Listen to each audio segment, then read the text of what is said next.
called Microsoft Stream. And so you have to actually pull the video out of there and change one permission. Oh, you do? Mm-hmm. There's a restriction. Okay. And so we had a couple of issues like that in our district, and it's a weird place to find it. It's always like the three little bars or the three little dots that gives you a little bit more option on permissions. Okay. So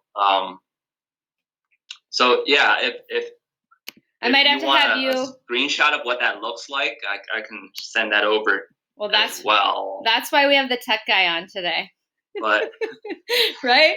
I figured out screencasting, creating a link, and then I was going to download it onto YouTube to share with WHPE, but this sounds a lot easier. So I'm going to try it through MS Teams too, but I have the Screencastify. Yeah, maybe just do it for both just to be safe. So yep, that's what how's your year going, Kristen? It's going pretty good, better than I expected, I would say. I think I was preparing and bracing myself for the absolute worst. And here at UW River Falls, we've done a pretty good job. We've gotten a lot of freedom and flexibility from our administration to kind of be able to run our classes how we see best fit within the COVID guidelines. And so that's been really well. I do anticipate our numbers are creeping up, and within the county and, within the university, I think that we're starting to feel the heat as well. So it's starting to hit the home front a little. Yeah, no, I get what you're saying. Hey, on another positive note, I've learned that one of my former students is now enrolled in your program at UW River Falls. Well, I'm going to write down their name. Who is it? He's a freshman this year, Luke Warren. Yes, Lucas Warren. He's my advisee. I just met with him. So his mom was our partnership coordinator for a long time, and now she's a secretary at our 4K site. So yes, he actually told me all about that. He told me he was from Eau Claire. We kind of made the connections. That's where I did my undergrad. My brother lives in Fall Creek. So I still got some roots in Eau Claire as well. Okay. So good. Here's what we're going to do. Allison's not going to be here today, but what I like to do is just do a little introductions. And so you guys can just chime in and introduce yourself so that you can kind of get a feel of who you're talking to, True? Sure. All right, go ahead. Whoever wants to go. I can go ahead and kick us off. Hi, True. Thank you for joining us today. My name is Becca. I'm a senior this year, so I will be student teaching in the spring. It might look a little different, but like Kristen said, we're going to hope for the best.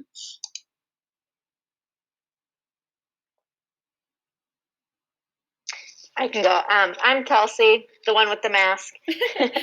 I'm a senior as well, but I'll be student teaching next fall, so hopefully things will look better than they do now. But yeah, thank you so much for taking time out of your day today. You bet. Thanks. Hi, I'm Madeline. I am a senior as well, and I will be student teaching next spring. So I have one more year. And thanks for joining us. My name is John, and I'll be student teaching this coming fall. And thank you for joining us this morning. Good morning, True. My name is Nick. Similar to Madeline, I'll be student teaching the following spring, so hopefully things are even better for us then. Good morning, True. I'm Sam. I'm a junior. Thanks for joining us this morning. Yeah, you bet. Thanks, guys. Do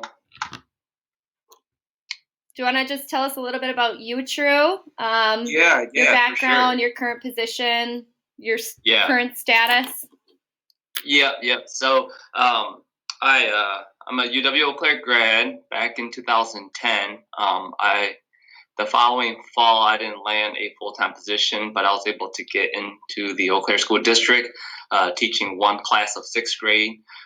which they coined as a 10% FTE. And then during the course of that year, a lot of the adaptive PE sections started to populate. So I got into 6 out of our 13 elementary schools, which was a really good start because then I got my foot in the door with 6 different schools. And then the following year, I was able to land a full-time position at Sam Davie Elementary, which I taught all the way through the end of last year. The last 2 years, I went into educational leadership for my master's. And for this year, my role has changed a little bit. So I'm glad you guys have reached out because it gave me a chance to look back through all of my content, which is like so much. And I'm just thinking about how to create a portal of resources to just give to people because I just don't want those resources to kind of fade away sort of deal. So so I got to put that on my to-do. But this year, my role in the Eau Claire School District is I am my title is called the Teacher on Special Assignment. You guys may have heard that term being called the Dean of Students at the secondary level, who primarily handles behavior. At the elementary, we have never had that. Some district calls this position a vice principal. However, I am the only one in this building because of the way that our school looks, and I'll explain that a little bit too. But I am kind of like the acting principal here, and I'm actually the only person in the building with an administrative license. So what we did was we have 2 elementary schools that are pretty low in student population already. So being that both those schools, half the students attend per day, they made the title principal of another school. They kind of threw this building under her wing and then brought me on as a teacher on special assignment, which oversees strictly this building. So this year, I've been fortunate enough to have this opportunity to do a lot of the administrative role here. So that's why I call it I'm doing a principal's position in this building. It's just titled differently. So everything that you will see when you do your student teaching, that's kind of my role now. I've come to enjoy it quite a bit because it continues to allow me to pursue leadership, which has always been something that I was passionate about. And so when we go through some of these questionnaires, you guys will hopefully see that surface a little. So that's my new role this year. Our school district, we have 4 different instructional model. We have cohort A students who attends in person on Monday and Tuesday, and then they are virtual Wednesday, Thursday, Friday. And then we have cohort B who attends Thursday, Friday, and are virtual Monday, Tuesday, Wednesday. And then we also have our cohort D, who are our first and second graders who attends Monday, Tuesday, Thursday, and Friday. Wednesday is a deep cleaning day for our district. They have coined that those 2 grade levels are sort of the benchmark or the like the benchmark year for 3rd grade assessment, state assessment. So they decided that first and second graders should come 4 days a week so that they don't fall behind once they get to 3rd grade. So that's A, B, and D cohort, and now we have the C cohort students who are 100% virtual. So now we're juggling like 4 different cohorts this school year. So it's different, challenging, different, and that's for everyone, all levels across the board. Yeah, interesting. Got quite the arrangement going on there, but it seems like well thought out. Like purposeful in the reason why you have different groups meeting at different times and for different amount of days. So that was good to understand the why behind it. So tell us a little bit about your past experiences in physical education. Where did you get most of your experience? Yeah, so when I was an undergrad, especially during my junior and senior year, I just kind of took that leap to get more involved, not more involved, but to participate more in professional development. And I recall attending my first WHPE way down in Waukesha, Wisconsin, when Joe Bailey was still the president and Brett Fuller was the president-elect, so that long ago. And then I've always found an interest in leadership, and it started really from there. But in my own district, when I got into the district, I just sort of did things that was comfortable for me regarding technology. And when we had meetings, I just found ways to lead by example by just doing, and also by making myself available to help anybody at any time, and always to try to bring people along no matter where they were with their comfort level of using technology. Our district at the time also was starting to roll out more technology. We the first year when we did the iPad rollout, that was pretty exciting for physical educators. Many of our staff didn't know what to do with the device, and I had already been using it prior to that. So the onboarding process for them, I was able to help them with that piece, and bring some of those folks who were not as comfortable along. So, Kristen, I made a little slideshow here just so that I have some train of thoughts. I don't know if I'll let you just roll through. Share that content, and then if you guys have any questions while I'm blabbering on, because I know as I was pulling things together, I just wanted to show you just that using technology in any classroom is just the limit is just really your own creativity.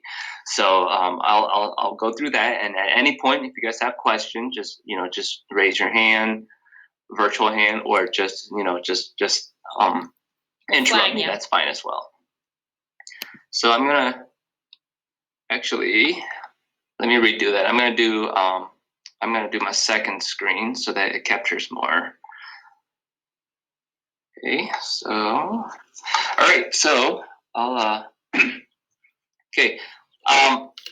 So really I know the question this presentation is more or less geared towards like the purposeful implementation of technology in physical education. So I just kind of gear some of my conversations around that.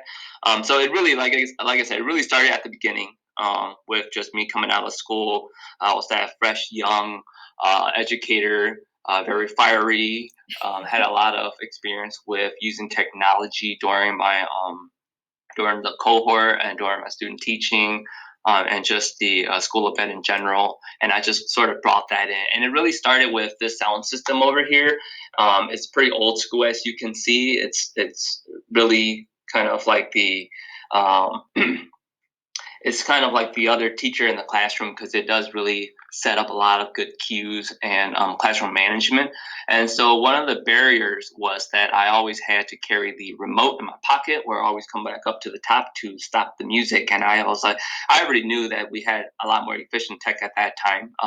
Bluetooth, iPods, things like that were in place. So I just did a little research, and I bought these Bluetooth receivers to add on to the existing sound system. And then I used my own phone for a while until I was able to justify to our school district and administrators and people in positions of decision making that this was something that we needed as a district. And then I justified that with the amount of money we spent per year buying hard copy CDs. If we were to buy one Kids Bop CD, we would have to buy 13. And that was like $130 for just one CD. And so we were able to reduce the amount of our spending tremendously with just the implementation of these two devices. And then we got everybody iPods. So it really started there. Some people were still not comfortable using the Bluetooth feature, so they would still like pop it into this little docking station. But again, it was like me going out and putting myself out there, going out helping people to get their device set up, because every time we have a tech need, we have to write a tech ticket, and there's a time frame that that work gets done. So instead, I just went out to schools before my job started at 8:40, so I would get to schools at 7:30, put their things in, talk to them a little bit, and be on my way. The next thing I did was I started to experiment. I pulled a bunch of resources together that our school had. We had a Blackheart, we had extra projector. I went and bought an Apple TV, and this was the time when the iPad got rolled out. And so I started experimenting with it, and I was able to use it in a way that I invited our technology director over, and he wanted to come and see what I was doing. And so he came over, he saw what I was doing, he really liked it, and then he asked me to partner with his technology supervisor, and we came up with this red cart because I chose red cart because of high visibility in our area. I want to make sure that the kids can really see it. And then we standardized this hardware resources for every elementary building in our district with an Apple TV, cart, etc., dongles, and things like that. I kind of knew that when I started this, that this was just the beginning, that it had to continue to morph into something that was more efficient. So before I left last year, I took some of my PTA money. Our school PTA gives every teacher $100 every year to spend. So I went and I bought this little cart off Amazon for $80. And then this TV was just something that we had laying around. So I convinced my wife to let me use it in PE. And as you can see, I now, instead of docking my iPad into a projector, I put the Apple TV to this TV, and I just wirelessly cast the content on my iPad to there. So as you can see, this is a grouping app where when the kids come in, the first thing I do is I get them. Actually, this is like a Teams grouping app. So anytime we do any kind of team activity, I always encourage kids to learn to work with others. And so I use this random generator, and it just becomes such a part of our culture that kids don't like complain anymore. I just click a sort, and there's their team, and then they go, sort of deal. And so that was a way that I was able to be more efficient with my time management, especially when physical education was cut down from 3 kids receiving FIAD 3 times out of the week for 30 minutes each, down to 45 minutes every third day. So this was just a way for kids to just continue to move and have as much time in PE. I was going to pitch out this idea, but I don't think our staff was there. So one thing to keep in mind too is, although you feel comfortable, always keep in mind where people are and meet people where they're at, sort of deal. And always and so every time we had meetings and they came and they saw me do my thing, I always felt like it was really intimidating. So I tried never to like overextend myself, but I always just model by doing. True. Yep.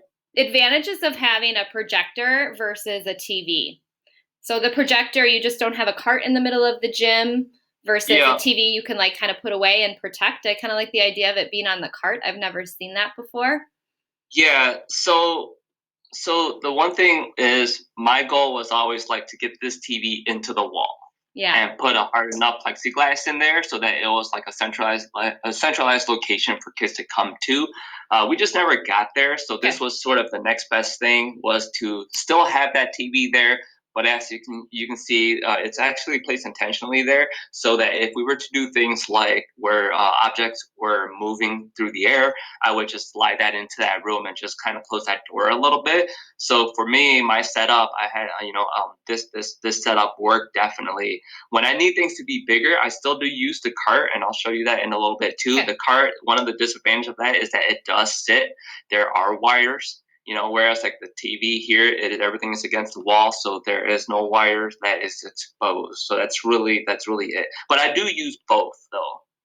Yeah, good. Mm-hmm. Yeah, that's just, we work a lot on creating lessons with visuals, and kind of I want students to be able to get the idea that there's multiple ways that we can put visuals out to students, whether it's a projector or a screen, and just the advantages of Yep, and you'll see it in a little bit here where I'm going to do, I'm going to show a little video of my educational gymnastics unit.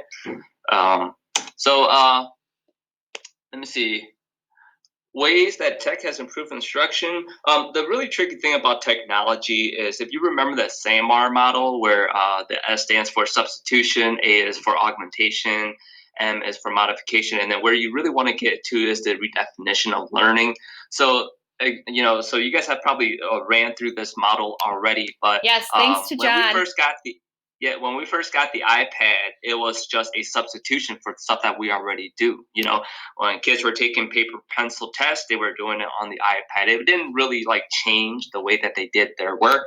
And even if you get into a school where it's really affluent and you have all this techie stuff, always remember, to separate those gimmicks away from what your student learning outcomes really truly are and how that tech is really helping kids to get there. So that's what you really have to think about. Otherwise, it is just, yeah, we got these cool heart rate monitors from Polar and they track data and stuff, but like, what are you doing with those data is the deeper question. So like when I say like separate the gimmicks from the student learning, is because tech is changing so rapidly that, you know, by the time you guys get into your profession and get going, there's going to be stuff that's so cheap, so relevant, but you got to find a way to make it intentionally purposeful.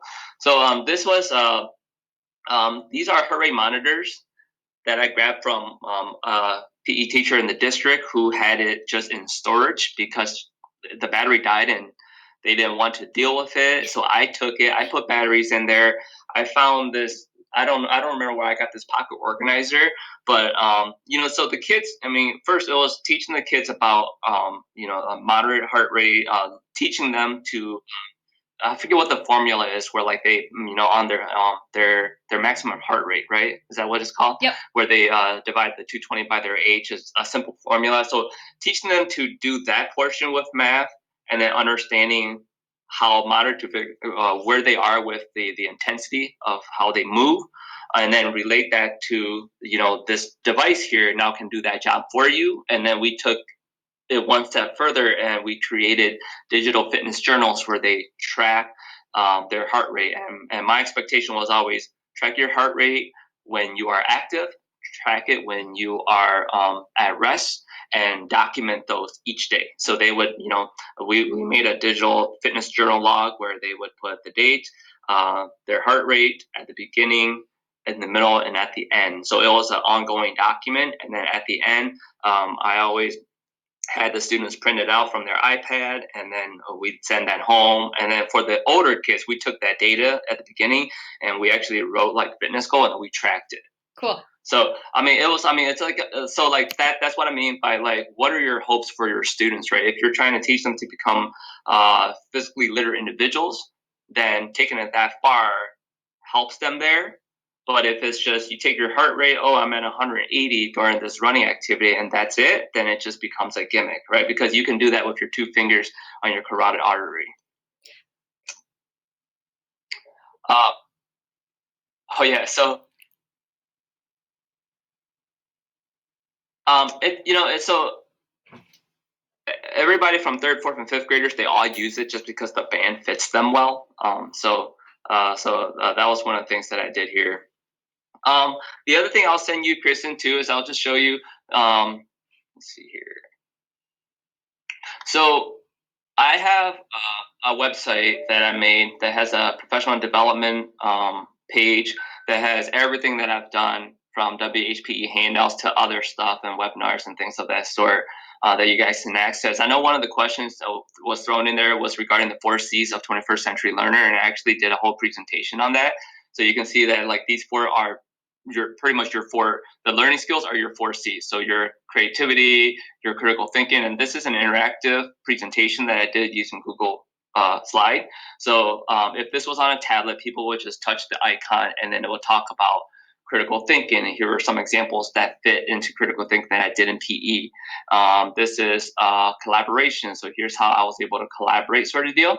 And then going home would just bring you back. But 21st Century School actually has more than just learning skills, got literacy skills and life skills. So these also talks about like media literacy, informational literacy. These are the life skills like flexibility, leadership, productivity, etc. So you guys can also like access this. It's published and everything like that. Very cool.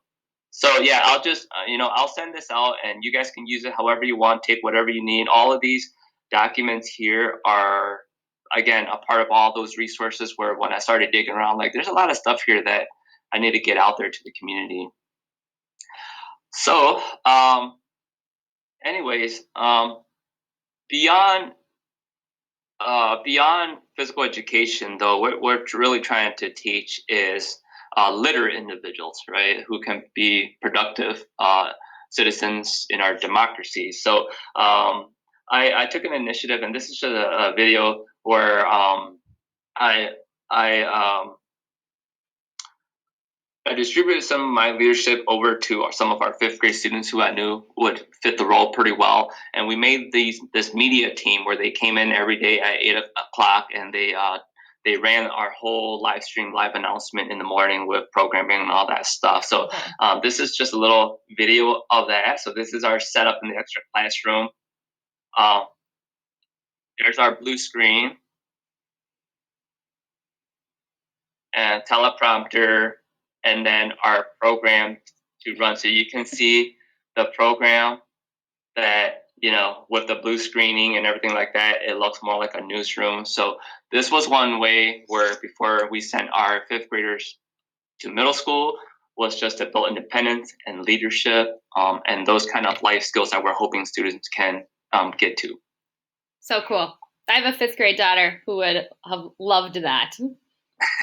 So here's the question going back to what you said about what's the advantage and disadvantage. So again, I did a presentation on educational gymnastics at WHPE, and I started to build this presentation based on George Graham's movement concept, along with the Shape America's grade level learning outcomes.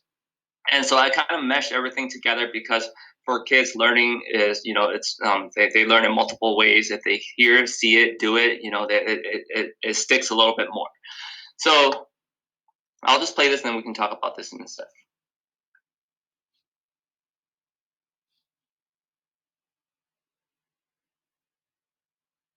Cool. That looks like you guys in class the other day, Sam. Yeah, one question real quick. Can you guys hear the computer audio or no? No. Okay, let me just see if I can correct that real quick here. So, I don't think we're flexible though. What's that? You're not that. She said they look like us in class the other day, but I don't think we're that flexible. We did do some partner balances. Okay, so I know we're getting kind of close to time, so I'll do this. So while they were looking up there, as you can see, I put up the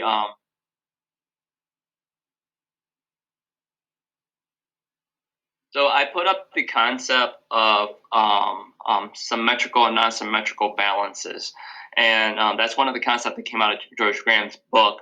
So I put the concept up there. I threw up a visual as an example, and I had kids explore with their partner. And then I went around and I asked them, what concept are we exploring to reiterate our learning goal for the day? So just so that you guys know, my setup here is every day when the students come in, they come in through one door. I got 2 whiteboards, and they weren't always there. I had to ask for them. But one of my whiteboard has that lesson's learning outcome. So if it's, learning about symmetrical and exploring symmetrical and non-symmetrical balances in an I can friendly statement, that's what we focus on that day. So it's very specific. So kids will come in, we go over what the learning outcomes are. They get grouped with a partner using Class Dojo. I only use Class Dojo to random groupings for our social and emotional learning piece.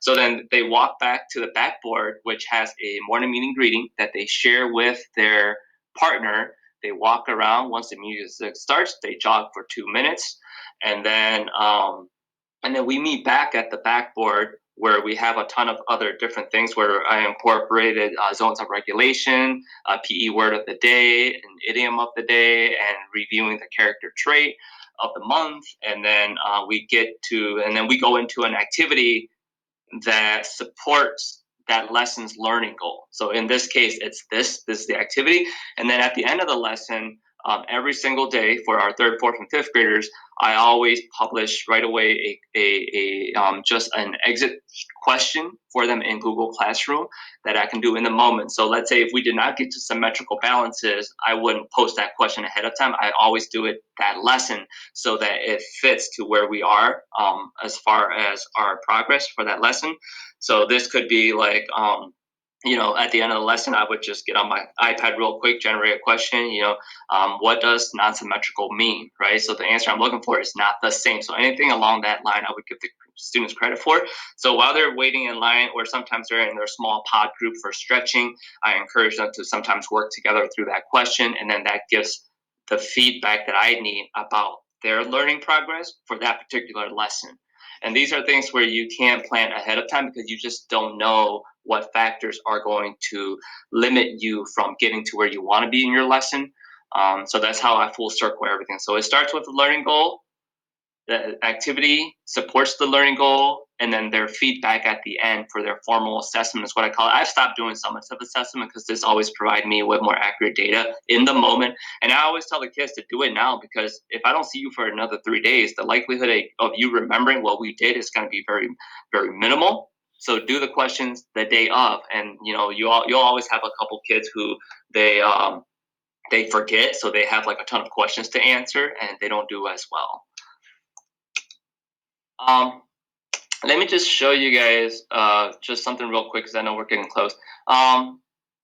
And you guys do have another person that you're going to meet at 9, wasn't he'll it? just pop in. So whenever he pops in, we'll kind of put closure on this. So this one here was how we extended technology to other schools. So this was us doing a dance battle with a neighbor, with another school. Cool. So these are this picture over here is the other school's kids dancing. This is our kids doing the judging, and then they would do all their performance, and then we would do ours, and then they would judge and stuff. And it was just a fun way to bring kids in. This was during my lunch break. So we actually started a dance team as an intramural activity during winter, because we always did like basketball, hockey, and it was always I tracked the boys. I'm like, we're going to do dance this year. Okay. And we did have some boys group too, but it was just kind of mixing it up. So yeah, this was our dance.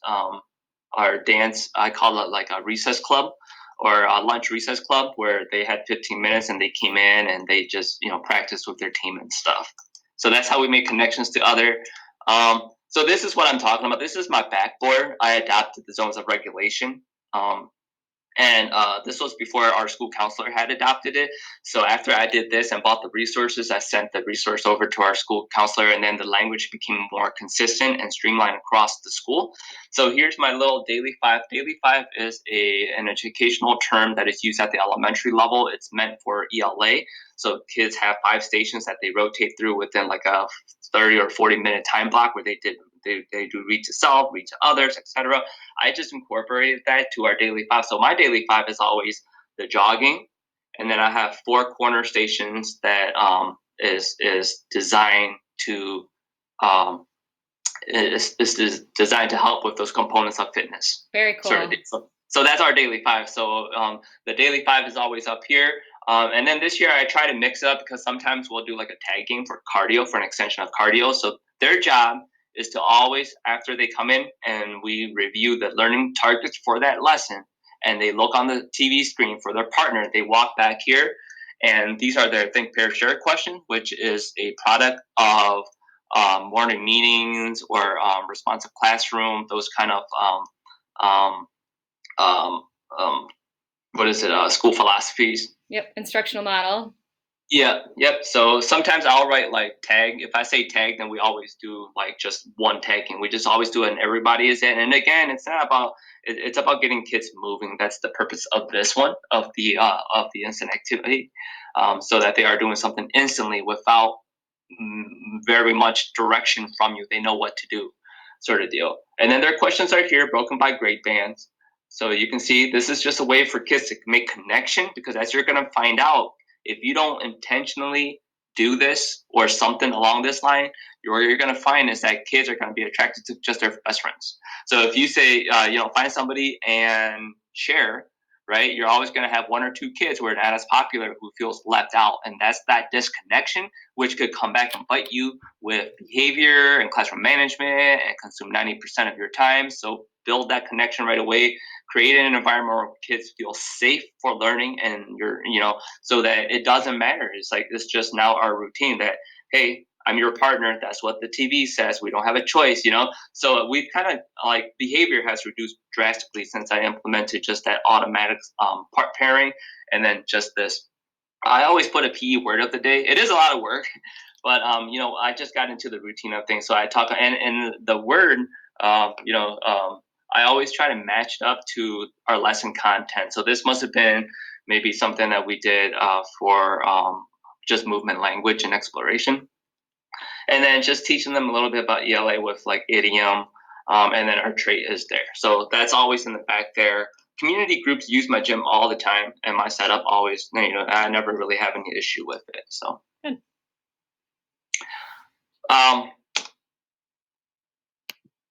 Advocacy of,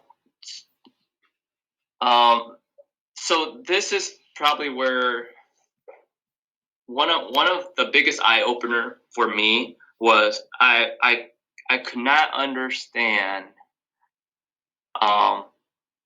the difference in people's passion for their career. Like, it was just really different, and it was the biggest eye opener. For example, during the first year of school, obviously you come out of school and you're all fired up and you got all these ideas and you want to do things, but the pieces that's missing that you don't get experience in is about school culture. And here's an example. I always thought that we lived in a utopia as educators, right? Everybody works together, and that was not the case. And so my first experience was I was walking down the hallway, saw a first grade classroom. I popped in there just to be present and visible, but the reaction I got was the complete opposite. It was, and the response was, "What do you want?" And so I was like, oh man, I didn't think I was, I thought I was always welcome everywhere, and that wasn't the case. And that was just within your school, within your department, depending on the district you go to, you're going to find that there are people at 3 different places. People that are at the place that you are, people in the middle, and the people who are what I coin as resistors in leadership. It's those people that is going to bring your energy down the most, right? And so what you got to remember is, if you can take the middle portion people and the people that has the same passion as you moving forward, then that's all that you can really do. And people who are kind of set in their ways and have a hard time with change, either they're going to come along, or eventually they're going to fall so far behind that they're going to continue. They're going to need to ask you questions, especially when it comes to changing curriculum and assessment, etc. And I got to say, it took probably about 6 years for one particular individual to give me a call and admit that they needed help, which was a huge leap, right? But again, I did not pour my energy into converting that person into what I think should be best practice. I just, again, led by modeling, and then eventually let those individuals make the choices. And so you're going to get people who, when they walk in the room, it's going to be a black hole of energy. They're going to suck that positive energy right out of you. You could be having the best day of your life, and when that one individual walks in, you want to go and shoot yourself. So you got to remember, you're gonna no matter what situation you go into, there's gonna be individuals at different places. That doesn't mean that they're bad people. It just means that they have different perspective, and you just have to recognize that and not take it personally, because they're not there to attack you in person. They've just had a lot of different things that factor into their personality and their perspective, and they have a right to their perspective. It's just you, in your role, if you want to move physical education forward in a positive way, how are you going to bring others along? And it's easy to fall into the trap of doing the same thing over and over and over.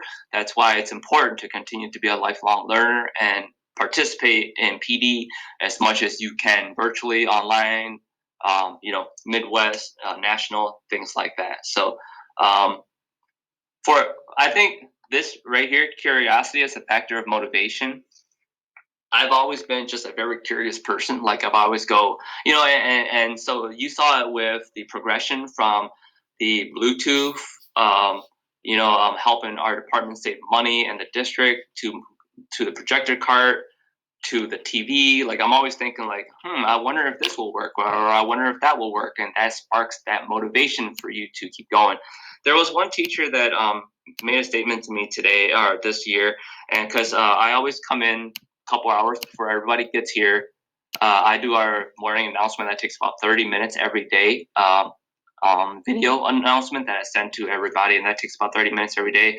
And then there has been many days where I don't leave until like 6 or 7. And one of the comments was like, "Boy, you're here before I am, and you're still here."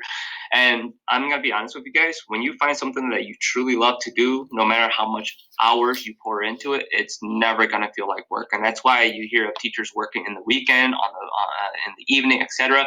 Because to them it just doesn't feel like work. It just feels like something fun that they can do. And I'm not saying that this is fun, it's just something that I enjoy to do. So for me to sit here from like 6 till 6 every day never feels exhausting. I never feel burnt out, and it's always a joy to be here. So when you find that, you know that you're in a pretty good place. Yeah, such good advice. Good nuggets of information for us to hear as future educators, finding our passion. Did he just leave? Oh, no, there you are. Someone else changed. Sorry. Oh, you just stopped screen sharing. Yeah, I don't know where just stopped Jason my is. screen sharing. Kelsey, I sent Jason an email. Do you want to just follow up with an email to him too? I actually forgot my phone at home today, so if he's texting me, I don't know. It could be my fault. And don't worry about it, guys. I have time this morning too. One of the unique things about this position too is, as long as we don't have a school crisis, I'm pretty flexible. And there's always like little sticky notes, like I have my desk is just full of sticky notes. But so I just try to do some of those tasks throughout the day. So if you guys have other things that you have questions about what I've shown, please feel free to ask. And again, I'll send your professor some of my resources here so that you guys can kind of dabble into it. And does anybody have any questions? And if not, Kelsey, if he doesn't show up, we can just reschedule the interview.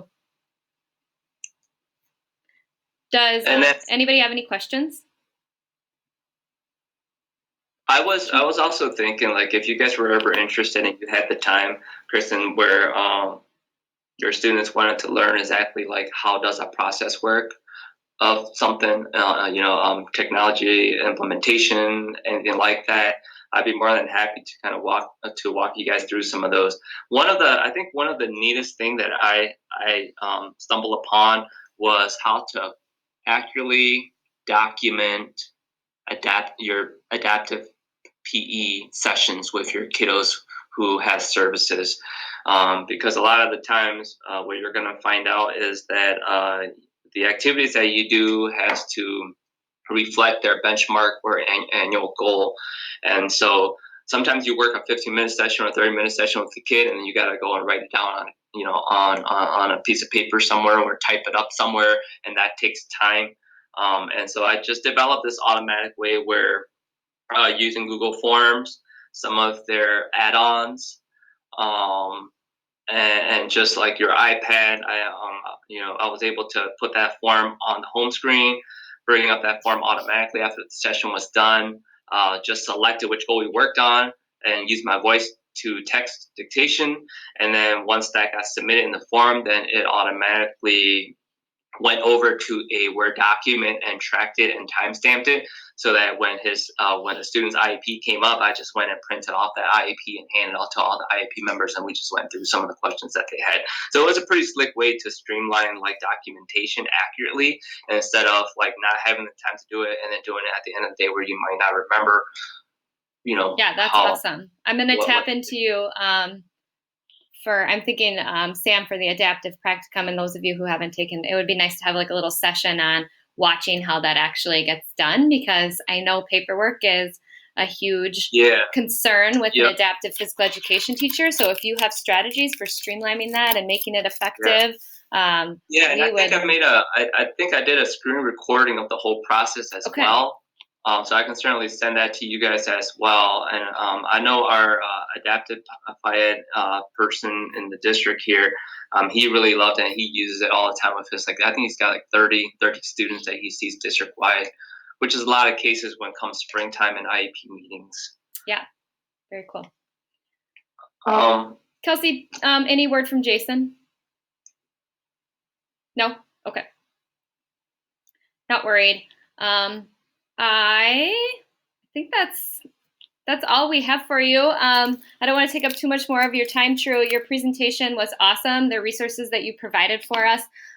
One of their projects for their final exam is to dive into a technology resource. So maybe they'll find something in your resources to be able to work their final exam project on. Nothing else. Yeah, I'll send, like I said, this little presentation I threw together quickly here should have my website link in there. It's got a couple of videos that I've made over the years. It's got that 21st century learning. I think that'll probably give you guys like the best idea of technology incorporation into Phi-Ed by just clicking on those little icons and then seeing some of those videos show up.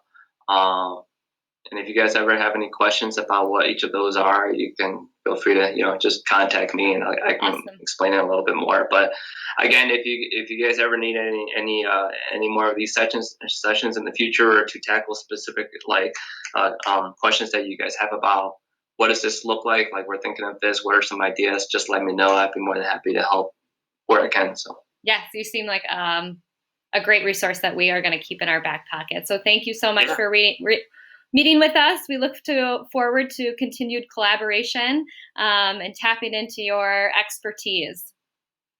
Well, thank you. Yes, thanks, True. If you guys want to just stay on for just a second, I'll give you some directions for next class. True. Thank you. Yep. Thanks, True. Thanks.